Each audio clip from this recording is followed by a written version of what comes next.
दोस्तों, अगर आपको स्टॉक मार्केट सीखना है तो Amazon पर जाकर आप हमारे बुक पढ़ सकते हैं या तो Udemy पे जाकर आप हमारे वीडियो कोर्सेज भी देख सकते हैं।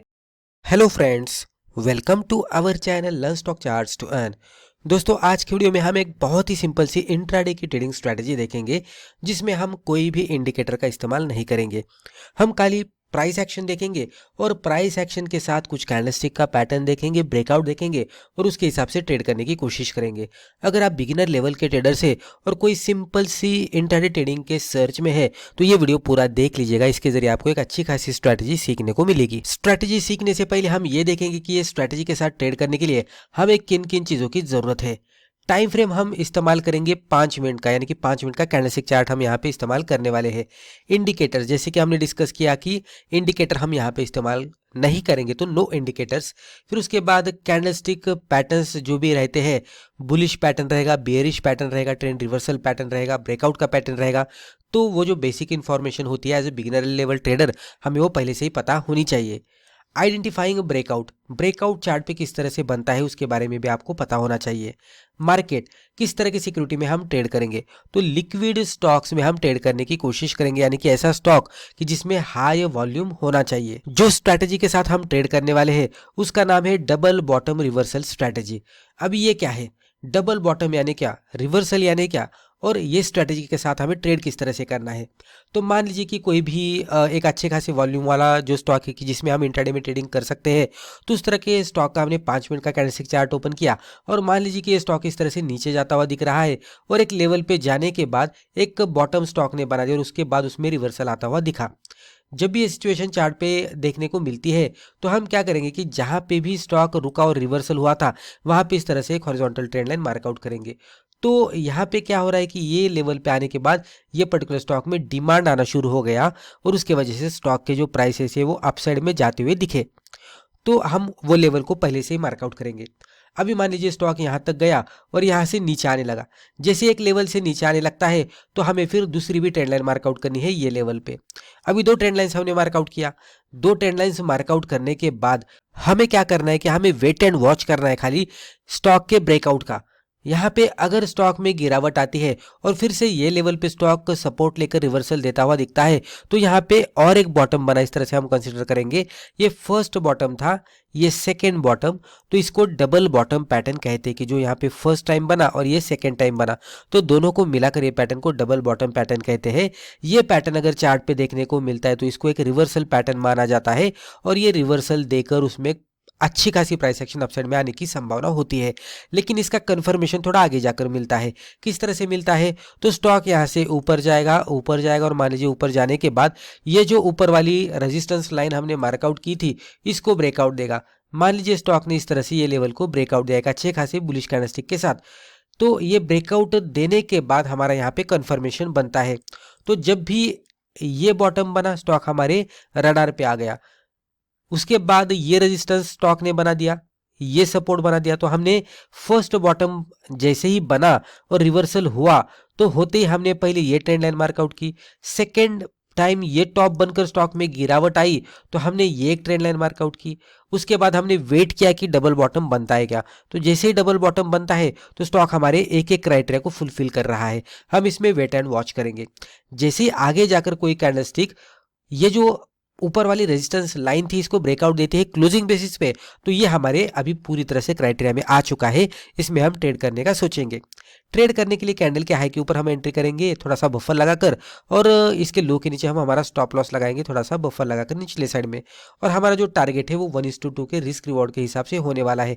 यानी कि एंट्री से हमारा स्टॉप लॉस मान लीजिए कि अगर 3 रुपीज़ का है तो एंट्री से टारगेट का डिस्टेंस हमारा 6 रुपीज़ का होना चाहिए। तो इसको हम कहेंगे कि 1:2 का रिस्क रिवॉर्ड रेशो हमें यहाँ पे मिल रहा है, यानी कि 1 रुपीज़ के लॉस के बदले हमें 2 रुपीज़ का प्रॉफिट मिल रहा है।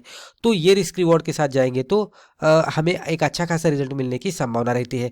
तो कम से कम 1:2 का रिस्क रिवॉर्ड मिलना चाहिए। अगर कुछ केस में कभी कभी इससे भी ज़्यादा रिस्क रिवॉर्ड मिलता है तो वो केस में हम क्या करेंगे कि 1:2 मिलने के बाद हम पार्शियल प्रॉफिट बुक करेंगे और रिमेनिंग क्वांटिटीज़ को हम ट्रेलिंग बेसिस पे लेके जाएंगे। तो इस तरह से वर्कआउट होता है। तो ऐसा स्टॉक ढूंढना है कि जो डाउन ट्रेंड में ट्रेड कर रहा है और जो आगे जाकर फर्स्ट बॉटम बनाता है, फिर उसके बाद सेकंड बॉटम बनाता है और ये जो रेजिस्टेंस लाइन बना थी उसको ब्रेक करता है।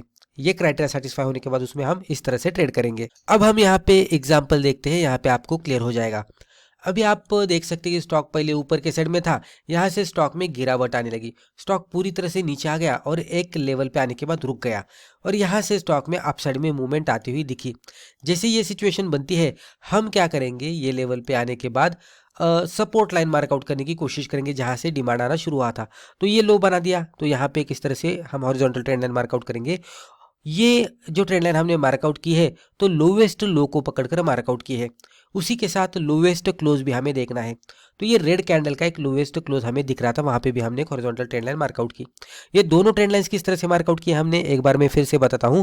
तो लोवेस्ट लो, सबसे नीचे वाला लो, तो ये कैंडल का लो यहाँ पे था, तो यहाँ पे एक हॉरिजॉन्टल ट्रेंड लाइन हमने मार्कआउट की। और लोवेस्ट क्लोज, तो ये रेड वाली कैंडल नीचे आकर क्लोज आउट दी थी, ये लोवेस्ट क्लोज था। ये दोनों लेवल्स मिलने के बाद हमने ये दो लेवल पे इस तरह से ट्रेंड लाइन से मार्कआउट किए, दोनों को हम एरिया ऑफ सपोर्ट कहेंगे।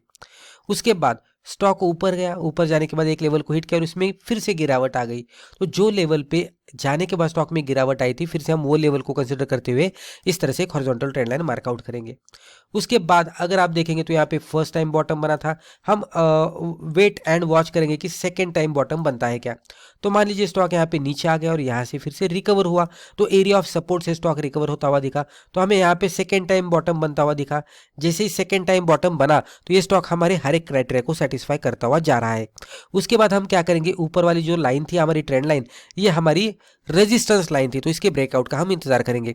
ऊपर जाने के बाद आप देख सकते हैं ये बुलिश कैंडल तो थी लेकिन अच्छी तरह से ब्रेकआउट नहीं दे पाई। फिर ये रेड कैंडल थी, रेड कैंडल को हम नहीं देखेंगे। फिर अगर आप देखेंगे तो कोई भी कैंडल हमें ये रीजन में नहीं मिली कि जिसने एक अच्छा खासा ब्रेकआउट दिया क्लोजिंग बेसिस पे। फाइनली ये कैंडल ने हमें ब्रेकआउट दिया, रेजिस्टेंस लाइन को क्लोजिंग बेसिस पे दिया।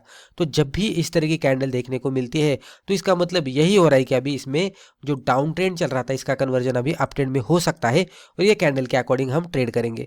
तो कैंडल के हाई के ऊपर हम एंट्री करेंगे, लो के नीचे स्टॉप लॉस लगाएंगे और 1:2 का टारगेट हम एक्सपेक्ट करेंगे कि जो अगर आप देखेंगे तो वन वे डायरेक्शन में स्टॉक एक अच्छी खासी मूवमेंट देता हुआ हमें दिखा है।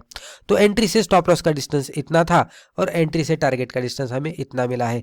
तो रिस्क रिवॉर्ड रेशियो के हिसाब से देखने की कोशिश करेंगे तो आराम से 1:2 या उससे थोड़ा सा ज्यादा ही हमें यहाँ पे टारगेट मिलता हुआ दिखा है। तो बहुत ही बढ़िया तरीके से ये वर्कआउट हुआ है। अब हम कुछ इंपॉर्टेंट पॉइंट्स देखते हैं। ये पर्टिकुलर स्ट्रैटेजी के साथ ट्रेड करने के लिए हमें ये भी चीज़ों का ध्यान रखना चाहिए, नो ओवर ट्रेडिंग, यानी कि हम ओवर ट्रेडिंग नहीं करेंगे। 1 से 2, 2 से 3 ही ट्रेड मिलते हैं दिन में तो उसके साथ हम ट्रेड करेंगे।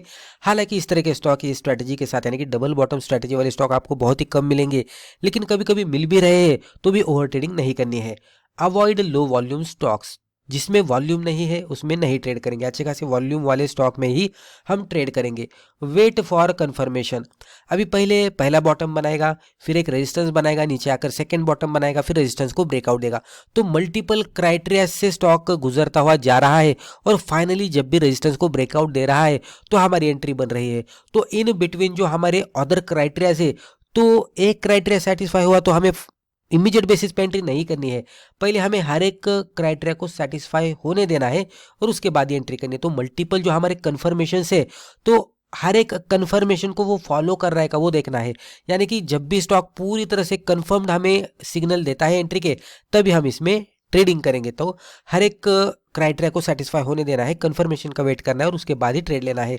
फॉलो रिस्क रिवॉर्ड, तो रिस्क रिवॉर्ड रेशियो को जैसे कि हमने यहाँ पे कहा कि मिनिमम 1:2 रिस्क रिवॉर्ड रेशियो मिलना चाहिए, तो उसको फॉलो करते हुए ट्रेड करना है। अगर कभी कभी ज़्यादा मिलता है तो ट्रेलिंग के साथ हम लेके जा सकते हैं।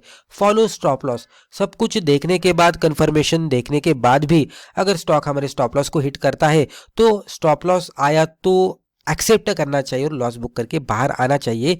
होप करते हुए नहीं बैठना चाहिए, क्योंकि कोई भी ट्रेडिंग स्ट्रैटेजी 100% एक्यूरेसी के साथ ट्रेड नहीं करती। इवन हमारी ट्रेडिंग स्ट्रैटेजी 50% एक्यूरेसी के साथ ट्रेड करती होगी और मान लीजिए 1:2 का भी रिस्क रिवॉर्ड रेशियो है तो भी हम अच्छे से प्रॉफिटेबल रहेंगे। तो लॉस होता है बुक करना चाहिए, टारगेट आता है प्रॉफिट होता है बुक करना चाहिए। Most important is do paper trading first. जब भी हम कोई भी नई ट्रेडिंग स्ट्रैटेजी सीखते हैं तो उसके बारे में हमें पता नहीं होता, स्ट्रैटेजी लाइव मार्केट में किस तरह से वर्कआउट होती है उसके बारे में पता नहीं होता, तो पहले हमें तो स्ट्रैटेजी की बहुत सारी बैक टेस्टिंग करनी पड़ेगी और जब भी बैक टेस्टिंग में हमें पॉजिटिव रिजल्ट मिलता है तो फिर आगे जाकर हम पेपर ट्रेडिंग कर सकते हैं। और पेपर ट्रेडिंग में भी कुछ महीनों के बाद अगर हमें लग रहा है, कुछ महीनों की पेपर ट्रेडिंग करने के बाद अगर हमें लग रहा है कि सक्सेसफुल रिजल्ट दिख रहा है, तो हम पहले कम क्वांटिटी के साथ ट्रेडिंग कर सकते हैं और जैसे जैसे कॉन्फिडेंस बढ़ेगा हम धीरे धीरे क्वांटिटी बढ़ाकर भी ट्रेड कर सकते हैं।